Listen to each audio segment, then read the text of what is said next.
Halo anak-anak semuanya, kembali lagi bersama Ibu di hari ini. Bagaimana kabarnya semua? Ibu harap semua baik-baik aja. Ingat, untuk hari-hari sekarang ini kita di rumah aja, belajar dari rumah, bekerja juga dari rumah. Jangan berkeliaran di luar ya, agar kita semua tetap baik-baik aja. Oke, hari ini Ibu akan membahas tentang unsur-unsur cuaca dan juga iklim. Namun sebelumnya Ibu hanya mengingatkan kalian apakah masih ingat tentang pelajaran yang kita pelajari minggu lalu, yaitu tentang pengertian atmosfer dan juga lapisan-lapisan penyusun atmosfer.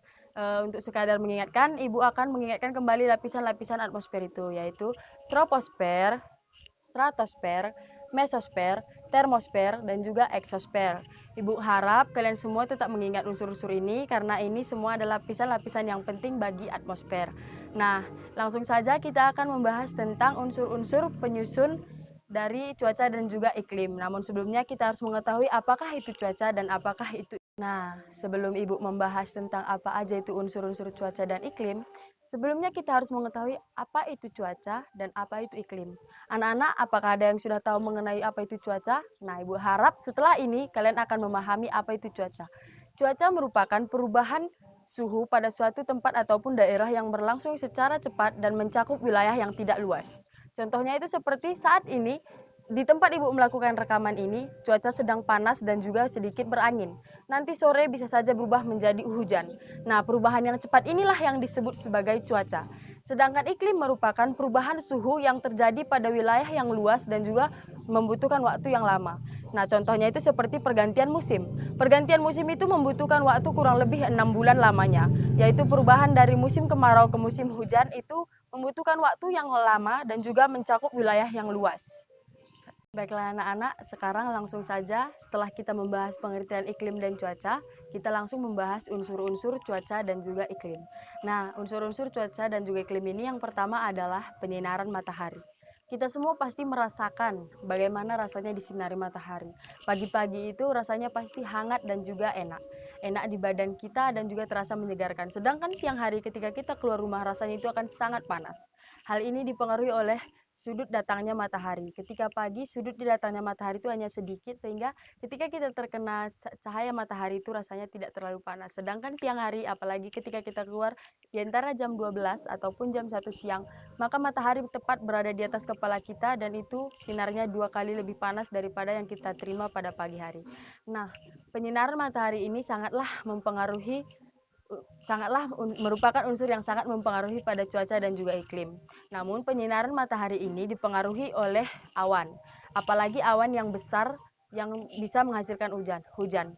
Nah, awan yang besar ini dapat menghambat sinar matahari yang jatuh ke bumi sehingga mengakibatkan cuaca yang ada pada daratan itu menjadi mendung. Nah, pada saat sinar matahari dihalangi oleh awan yang besar, maka cuaca di sekitar kita menjadi mendung. Namun ketika awan itu bersih ataupun awan yang ada hanya awan kecil-kecil, maka sinar matahari yang datang ke bumi itu banyak. Jadi disitulah kita mengatakan cuaca sedang panas. Penyinaran matahari juga sering disebut proses pemanasan atmosfer. Nah, proses pemanasan atmosfer ini terbagi menjadi dua, yaitu pemanasan atmosfer secara langsung dan juga pemanasan atmosfer secara tidak langsung. Pemanasan atmosfer secara langsung itu terjadi pada saat matahari datang dan langsung diserap oleh partikel-partikel atau ion-ion yang terdapat di atmosfer. Sedangkan pemanasan atmosfer secara tidak langsung itu terbagi menjadi 4, yaitu konveksi, adveksi, turbulensi, dan juga konduksi.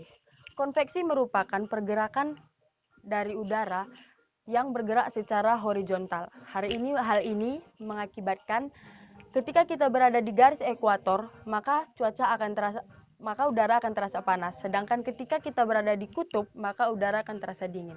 Yang kedua adalah adveksi. Adveksi adalah udara yang bergerak secara vertikal ataupun naik turun. Nah, udara yang bergerak secara naik turun ini mempengaruhi ketika kita berada di dataran rendah, udara akan terasa panas. Namun ketika kita semakin tinggi, udara itu akan menjadi semakin dingin. Yang ketiga adalah turbulensi. Turbulensi adalah udara yang bertabrakan dengan objek-objek yang berada di permukaan bumi. Yang keempat adalah konduksi. Konduksi merupakan molekul yang saling bersinggungan ataupun bertabrakan di permukaan bumi. Nah, selanjutnya setelah kita membahas tentang pemanasan atmosfer, kita akan membahas tentang bagaimana pengukuran penyinaran matahari. Nah, untuk mengukur penyinaran matahari ini biasanya menggunakan alat yang bernama solarimeter yaitu terbuat dari bola kaca yang dilapisi dengan kartu kertas yang sensitif terhadap cahaya. Nah, ketika bola kaca ini diarahkan kepada sinar matahari, maka kertas yang sensitif ini akan terbakar. Semakin panas cuaca, maka garis yang terbentuk dari kertas ini akan semakin hitam. Sedangkan ketika cuaca tidak terlalu panas, maka garis yang dihasilkan dari kertas ini tidaklah terlalu hitam. Setelah kita selesai membahas tentang penyinaran matahari, sekarang kita akan membahas unsur kedua dari cuaca dan iklim, yaitu suhu udara.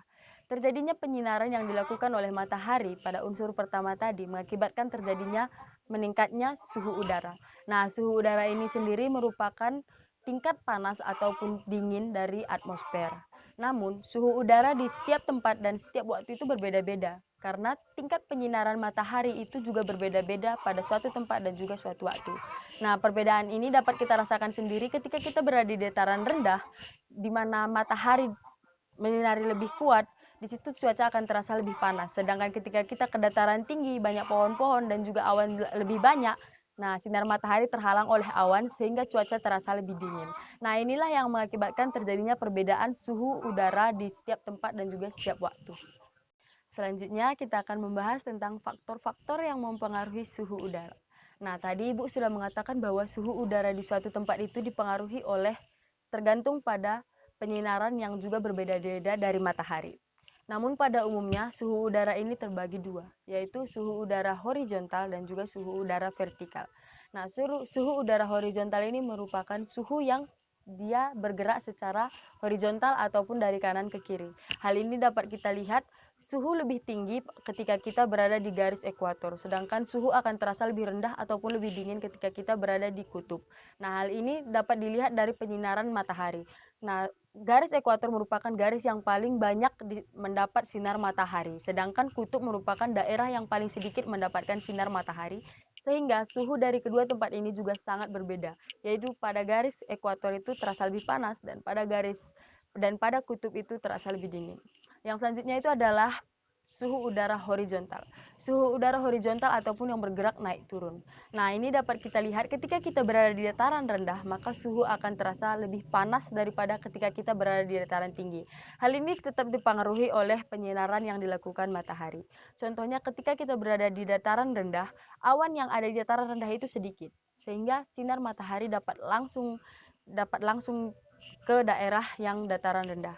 Sedangkan ketika kita di dataran tinggi, di mana banyak pohon-pohon, sehingga proses dari terbentuknya awan itu lebih cepat, sehingga di daerah dataran tinggi itu awan itu sangat banyak, jadi penyinaran matahari itu terhalang oleh awan, sehingga sinar matahari hanya sedikit yang sampai ke dataran tinggi, dan juga mengakibatkan suhu di dataran tinggi itu terasa lebih dingin ataupun lebih rendah daripada di dataran rendah. Suhu yang berbeda-beda dari setiap tempat ini selain dipengaruhi oleh penyinaran matahari juga dipengaruhi oleh 7 faktor yang lain, yaitu yang pertama adalah letak lintang, yang kedua adalah ketinggian tempat, yang ketiga adalah jenis permukaan, yang keempat adalah kelembapan udara, yang kelima tutupan awan, yang keenam arus samudra, yang ketujuh itu merupakan jarak dari laut. Nah, ketujuh faktor-faktor ini juga sangat mempengaruhi dari suhu dari yang dimiliki oleh tempat-tempat di bumi ini. Seperti contohnya itu kelembapan udara. Kelembapan udara di dataran rendah itu cenderung lebih tinggi daripada di dataran tinggi. Hal ini mengakibatkan dataran rendah lebih panas daripada dataran tinggi. Dan juga jarak dari laut. Dataran rendah ataupun khususnya daerah pesisir tentunya terasa lebih panas karena penguapan yang terjadi di sana 2 kali lebih banyak daripada penguapan yang terjadi di dataran tinggi. Hal ini karena dataran rendah, khususnya daerah pesisir yang dekat dengan pantai, mengalami penguapan yang sangat banyak dari air laut. Hal ini mengakibatkan tingginya suhu di daerah pesisir, sehingga daerah pesisir itu sangatlah panas, khususnya pada siang hari.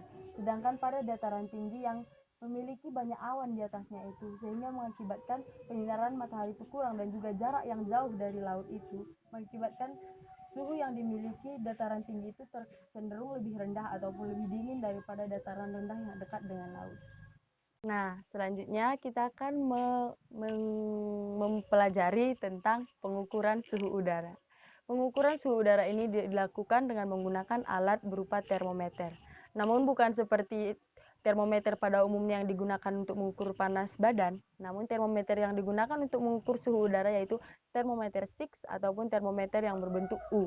Termometer yang berbentuk U ini memiliki dua fungsi yaitu termometer minimum dan juga termometer maksimum. Nah, pengukuran suhu udara ini dilakukan 3 macam, yaitu pengukuran udara harian, pengukuran suhu udara bulanan, dan juga pengukuran suhu udara tahunan. Untuk mengetahui bagaimana sih cara penghitungan dari suhu udara harian, bulanan, dan tahunan ini, kita akan menggunakan beberapa rumus. Rumus-rumusnya itu adalah sebagai berikut. Setelah kita mempelajari tentang bagaimana cara pengukuran suhu udara harian, bulanan, dan tahunan, kita juga dapat mengukur bagaimana suhu udara pada ketinggian suatu tempat tertentu. Nah, caranya itu adalah menggunakan rumus sebagai berikut.